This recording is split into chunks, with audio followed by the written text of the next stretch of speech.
తెలంగాణ శాసనసభలో పాడి కౌశిక్ రెడ్డి వ్యాఖ్యలు దుమారం రేగింది.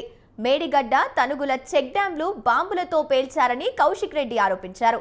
ఎమ్మెల్యే కౌశిక్ రెడ్డి వ్యాఖ్యలపై కాంగ్రెస్ సభ్యులు తీవ్ర అభ్యంతరం వ్యక్తం చేశారు. బాంబులు పెట్టి పేల్చారని అనడం ఏంటని ఎమ్మెల్యే నాగరాజు ఫైర్ అయ్యారు. కార్డుల నుంచి కౌశిక్ వ్యాఖ్యలు తొలగించాలని అన్నారు ఎమ్మెల్యే నాగరాజు. మొన్న నా నియోజకవర్గంలో చెక్ డ్యామ్ని రాఘవ కన్స్ట్రక్షన్స్ కన్స్ట్రక్ట్ చేసింది.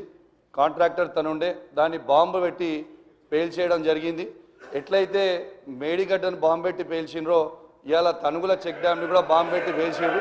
అది నేను చెప్పింది కాదు అధ్యక్ష, అది నేను చెప్పింది కాదు, ఏఈ గారే సభ్యులు చెప్పిన అంశాన్ని నోట్ చేసుకోవడం జరిగింది. అధ్యక్ష, మొన్న నా నియోజకవర్గంలో సభ్యుడు మాట్లాడుతూ బాంబులతో పేల్చేస్తున్నారని అసత్య ప్రచారాలు ఇక్కడ కూడా మాట్లాడడం సిగ్గుచేట అధ్యక్ష. దాన్ని వెంటనే తొలగించాలి అధ్యక్ష. అది రికార్డులోకి వెళ్ళి తొలగించాలి అధ్యక్ష. భాష మంచిగా మాట్లాడమని సభ్యుడు మాట్లాడుతూ